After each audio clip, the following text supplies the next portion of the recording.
Hello again and welcome back to my channel. So today is August 2nd and it's a much cooler day, thankfully. So what we are going to do today is we are going to look and see how our plantings are doing and then also try another crack at making some charcoal. So hang on and I hope you enjoy.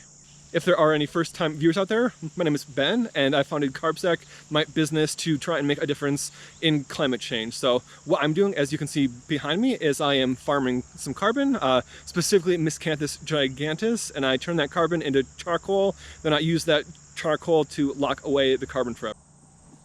So we are here in our field, and we are just looking and seeing what our plantings are doing so far. So as you recall from our last video, we planted 25 water-rooted stem cuttings on the right, and we also planted a row of cut miscanthus stems on the left. So we're going to start on the right here and see what is growing and how it is doing. So you can see actually already right here, potentially, that we have a nice stem coming up, which is a good thing. So we have a nice growth on our first one, we have growth on our second one, nothing so far on the third one or the fourth one.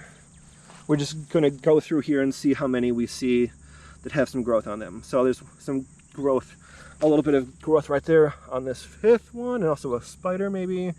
And we're just going to walk down the line and see how our stems are doing. So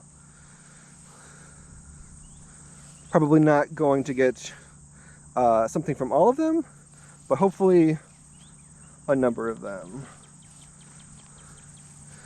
There's one coming up right there. Oh, right there on the edge coming up, so that's good.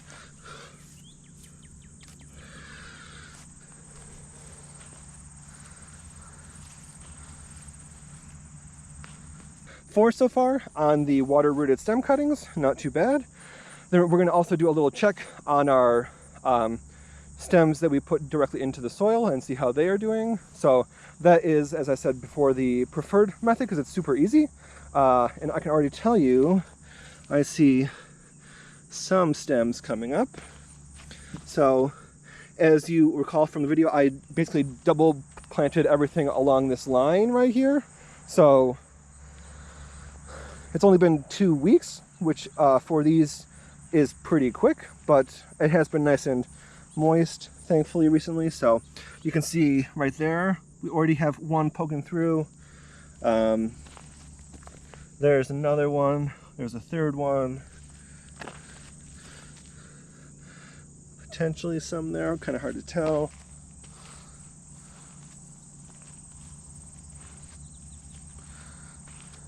There's another one. So I would say that we got about 5 from both our water-rooted stem cuttings and 5 from the stems themselves, actually. So not sure if I got that one before, but there's another one.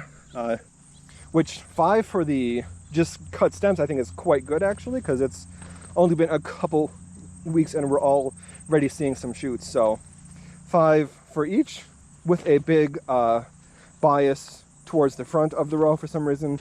I'm not sure if the soil maybe over here is a little bit better or something, but we have got some propagation. So the real test, of course, will be next year, how many of each of these survive the winter. Hopefully we get a robust sprouting in the spring, but we'll just have to wait and see. So we see some activity on both, which I think for me, on the fresh cut stems is most surprising, but also very exciting because that's the easiest way to propagate. So yeah, success, at least some small amount of success anyway for both of the methods. So we will check back in here in a few more weeks and see how they continue to do. So this is going to be our second attempt at making charcoal. So if you recall in our first video, what I basically did is I took this, is our 30-gallon drum here. I just piled up wood pellets in the bottom of this and set them on fire. But the issue with that is that they burn for a couple days, but it just kind of smoldered. So I don't think that it had enough oxygen in there. So what we are going to do today instead is to modify our experiment and see if we can't get a more efficient combustion. So what we are going to do is I got this stainless steel strainer from Amazon, and what it's going to do is it's going to be filled with the wood pellets in the bottom of our 30-gallon drum over there, and it's going to keep everything off of the bottom. So what we are going to do is we are just going to fill it up and then see basically the thought here is that the wood pellets will be up off of the bottom, so they'll have a lot more oxygen present, and that will help them to burn faster and more efficiently. So this is going to be our second attempt, and we will see what happens. So being as these are all bunched up and more importantly off of the bottom, it should burn a lot more efficiently. Because what we are looking for basically is just enough heat to get the process started. So what we're going to do is just put this in the bottom of our 30-gallon drum, which thankfully is just the right height. These little 1-inch steel pipes prevent the 10-gallon drum from getting in the bottom. So as you can see, it's just about the proper height, the perfect height for holding wood pellets in there, but also keeping it off the bottom. So these are going to get the combustion started. It's going to heat up this 10-gallon drum over here, and this is also full of wood pellets, but in here they are excluded from oxygen. So while these burn ideally pretty fast and completely, these will not. They will carbonize instead. So as they heat up, they will start to give off their gases that will flow down this pipe that is open at the bottom, and it'll go straight into the fire right there, and it'll be a self heating process basically. So at least that's the goal. Obviously the first time it did not work out so well, but we will, or we learned something from last time, so we are making some adjustments, and hopefully this will give us what we need. Okay, so our 10-gallon is now fully sealed, which we need for the carbonization to occur. So once again, put this on top.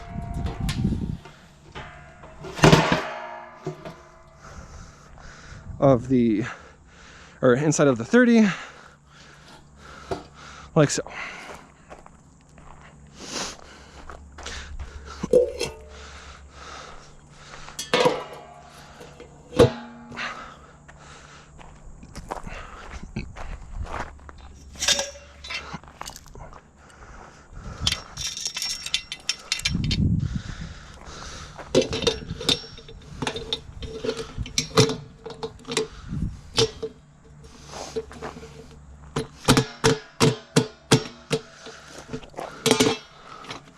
This one doesn't actually need to be particularly tight as it's not sealing anything really. It's just going to keep the lid on, but we'll still tighten it up.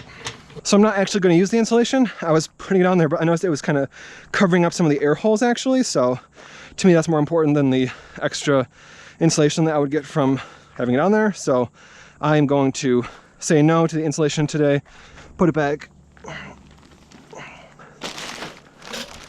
and not use it.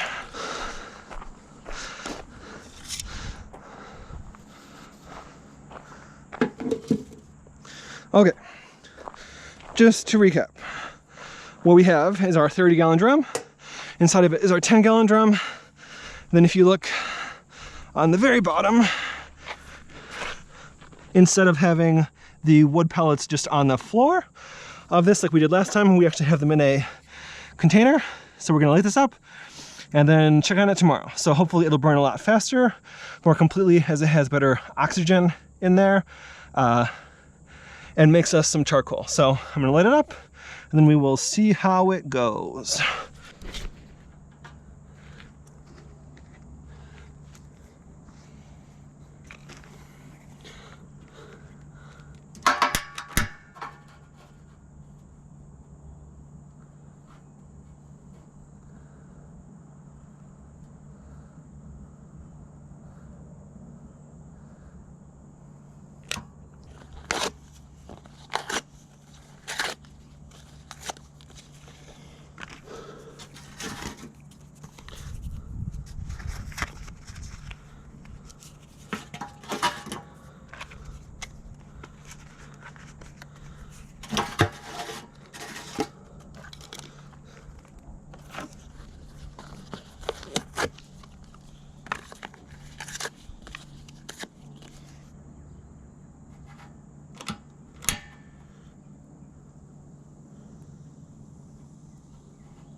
So this is the same issue that I had last time, in that it's actually kind of hard to light it, which is not ideal. So I stuck some paper in the bottom here, and I put a bunch of lighter fluid in there. Hopefully the combination will get us started.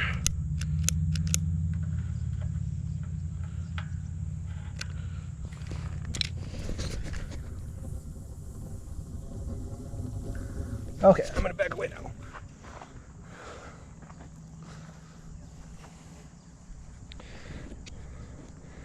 So instantly some smoke out of the chimney, which is good. You can see the heat rolling off it already, so hopefully this will be a successful charcoal making experiment.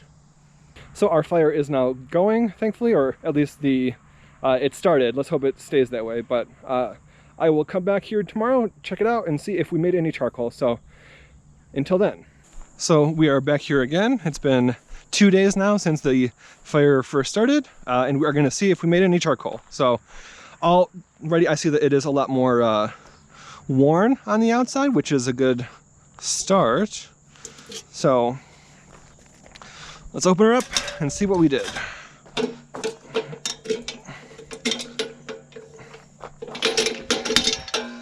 Okay, so that's the outer drum. So I had a rubber gasket on here that I tore off almost all of it, but it's possible that the stuff that I didn't tear off melted in the fire and is now attaching it to the bottom of the drum, which is unfortunate. So the top is a little bit stuck on there, so I have to get some tools to hopefully pry this off. It is nice, it smells like barbecue actually, so that is potentially a good thing. There we go.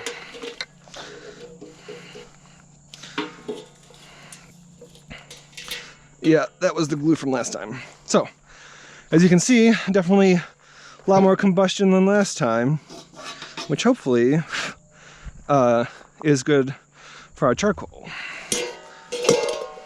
I really wish I had gloves. Okay.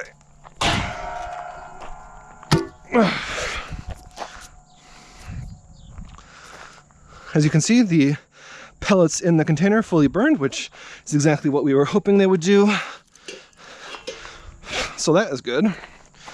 Make sure this is not too warm. It's still a little warm, and also very, very dirty. Okay, now for the moment of truth. Did we make charcoal on our second attempt? Also make sure it's not super hot so it'll catch on fire again, which it's not.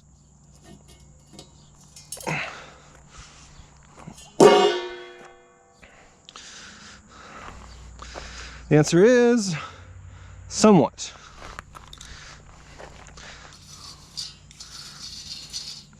You can see that the outside is nice and charcoaly. The inside, still pellets. So at least it's a step in the right direction. We have some charcoal, just a little bit on the outside, unfortunately, not all the way around, but some is better than nothing, so that's a good second attempt, and we will just continue refining our process and get it even better. But this right here on the outside is what we are going for, obviously. We just didn't have enough heat potentially to convert everything into charcoal, but at least we got some charcoal formation on our second attempt. So we are moving in the right direction. In this video, you saw that our stems straight from our field and our water-rooted stem cuttings have both started to sprout, and that's excellent. And also the charcoal experiment that we tried was a partial success. So we are gonna build on that next time. Until then, thank you for watching, and I will see you next time.